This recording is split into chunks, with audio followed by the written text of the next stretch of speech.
there, soulmates. Welcome back to another FOXSOUL's Black Report. It is Thursday, November 3rd. I'm Courtney Hicks. And I'm Nicordelai Corte. You know, each day we are honored to stand right here behind this desk to take you on a journey across Black America. That's right, bringing you our news, our views, and our voice. So let's get into it, and let's start with a major question heading into this election. Who will Black voters support in the 2022 midterms? Many Black voters are still very much undecided on top issues, as new data shows nearly 3 in 4 Blacks say inflation is the biggest concern facing their families, followed by abortion rights. Now, a poll done by the NAACP shows that nearly 45% of Black voters in battleground states like Georgia say racism is their top issue, followed by criminal justice reform. And as we enter the final stretch of early voting, the Congressional Black Caucus is spending a pretty penny to increase the turnout among Black voters. Can you guess how much? Go ahead, we'll wait. Okay, well, I'll tell you. $2.2 million to be exact. The Black Caucus will run 2 digital ads focusing on the power Black voters have. The ads will highlight the progress Democrats have made on important issues with the support of Black voters. Now, the caucus wants to remind Black Americans that early voting is still available in many states, and some places even allow residents to register on Election Day. They advise checking your local elections office for more details on registering. But soulmates, listen here, go to iwillvote.com to get all the information you need to make your voice heard on Election Day, November 8th. Speaking of making your voice heard on Election Day, over in Alabama, Black voters have the power to make a historic change to the state's constitution. Currently, the Alabama Constitution is the largest document of its type in the world and is filled with what they call Jim Crow era language that many have been wanting to change for many years. Now, the issue is on Alabama's upcoming ballot. The Constitution was approved in 1901 and holds language regarding segregated schools, poll taxes, and bans on interracial marriage. The document has been amended, get this, over 900 times and contains more than 400,000 words. So my take on this, Nicordelai, if there's certain language that is being used that certain cultures deem to be aggressive or offensive, then I think that it should apply across all cultures. This language has been in this document for years on top of years on top of years. Mm-hmm. And so why isn't it deemed as offensive as some of the comments being made by some of our favorite celebrities and, mm-hmm. and rappers against other cultures? And so why does this have to be a debate? Why does this have to be voted on? Why isn't this something that has been, recognized as not right, mm-hmm. And corrected? Yeah, and this is also an example of just sort of the legacies of racism, the legacies of slavery. Mm-hmm. I mean, these documents existed during a time where we weren't even considered full people. That's right. Right? We weren't considered equal human beings. Mm-hmm. And so, this is about, righting a historic wrong and making clear that our humanity is equal to the humanity of other people. And That's so right. I hope the people of Alabama seize the opportunity to right this wrong, because as we know, mm-hmm. language matters. Yeah, and so does sensitivity to all cultures and what they deem as offensive. That's so right. There we go. All right, all eyes on President Biden following his speech on Capitol Hill. Biden spent most of that speech focusing on what he calls threats to democracy. The president says safety, among other things, are at risk for Americans if they don't vote. This all comes as Nancy Pelosi's husband is still recovering from a violent attack. Take a listen. There's a lot at stake in these midterm elections, from our economy to the safety of our streets to our personal freedoms, the future of health care, Social Security, Medicare. It's all important. But we'll have our differences. We'll have our difference of opinion. And that's what it's supposed to be. But there's something else at stake: democracy itself. So today, I appeal to all Americans, regardless of party, to meet this moment of national and generational importance. We must vote knowing what's at stake and not just the policy of the moment, but institutions that have held us together as we sought a more perfect union are also at stake. We must vote knowing who we have been, what we're at risk of becoming. President Biden also expressed the need for Americans to understand their responsibility to call out political violence and threats to our democracy. Nicolai. And off the heels of President Biden's speech, one of the big questions is, how does what he said apply to the Black community? Well, to help answer that question is Michael Franklin, a Black speechwriter who has seen, written, and heard his fair share of presidential speeches. Thanks for joining us, Michael. Well, thank you so much for having me here. Indeed. Yes, well, Michael, so we've got to ask you, like Courtney mentioned, you've seen your fair share. As a Black speechwriter, tell us, do you think Biden's speech about our teetering democracy under the threat of political violence and voter intimidation, do you think that it actually appealed to Black voters? I think it does, because I think particularly one of the lines in the speech, "in every generation has had to fight for democracy," resonates strongly with Black voters, because I think to my grandmother, who she picketed with the NAACP, and I think to the ancestors who were fighting for our rights for personhood beforehand, I think it's clear that fighting for democracy is a democratic struggle, and fighting for democratic access is something that Black people really we care about. We care about having our right to vote. We care about using our voice in elections up and down the ballot, from the school board to the Senate.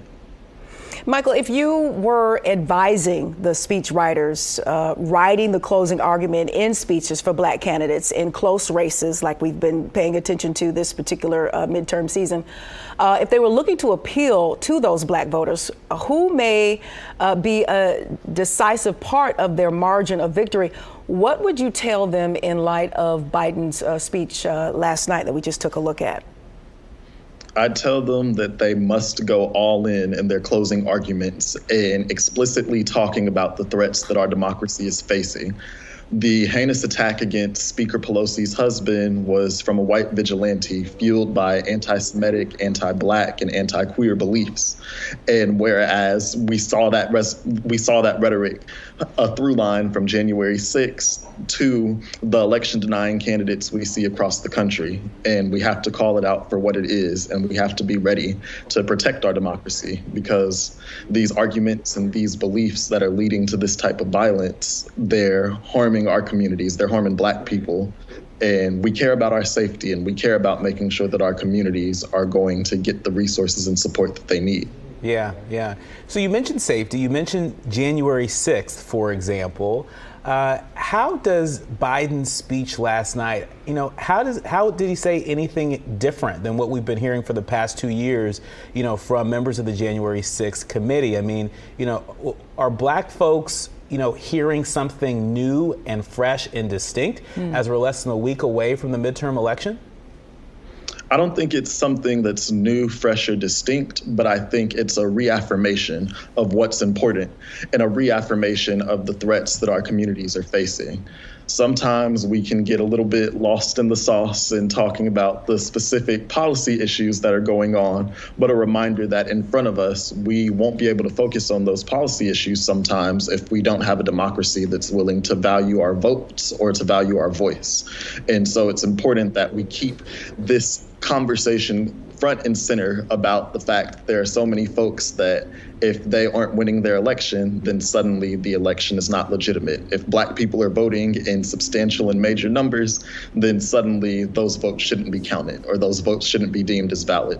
And so I think it's so important that we reaffirm and make this message front and center to Black voters, that Black voters matter, Black voters are a priority, and the concerns of Black communities should be front and center and should be talked about early and often during an election cycle. And speaking of the fact that Black voters matter, and we've talked a little bit about this, right? I mean, we've reported so much on elections in Georgia and in Pennsylvania and in North Carolina and Florida, where we know Black voters are going to play a pretty decisive role. What is it that you think has been holding Democrats back, from really making clear that not only is our democracy on the ballot, but our freedom, the freedom that our forefathers and foremothers fought so hard for, that's on the ballot too.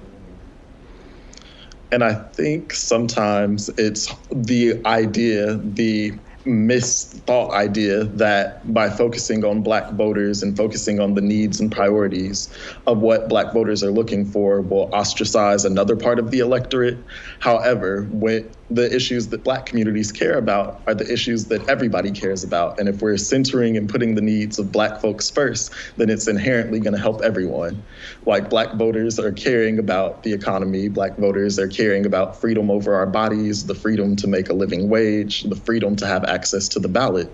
And if those freedoms are prioritized front and center, those are also things that are going to help the nation as a whole and will galvanize the rest of the electorate as well. Indeed. Michael Franklin, thank you so much for joining us today. You are now an official soulmate. And I like what you said a little early on, call it as it is. We're going to definitely, as they used to say back in the day, take that to the bank or the polls for sure. We appreciate you. Thanks for joining us. Thank you for having me. Indeed. We'll talk to you soon. All right, now to an update on the water crisis in Jackson, Mississippi, as the Environmental Protection Agency says they think the water is now safe to drink. Okay, listen. This after the Who state, said? They said, I'm going to tell you, this after the state just extended the water emergency this week. Now, that extension was initially through November 22nd due to the flooding of a local river in that area. Several tests conducted by the EPA and the Mississippi Department of Health found that the water was in compliance with the Safe Drinking Water Act. I don't know about that. I don't know about that either. I don't know. I wouldn't be drinking the water. Not just yet. No, not just yet. And they've got a lot of work to do to build trust. Absolutely. And speaking of building trust, medical marijuana firms are paying up to get the word out about legalizing recreational cannabis. That's right. The call for cash went out in Missouri. The state has a ballot initiative to legalize recreational marijuana for adults.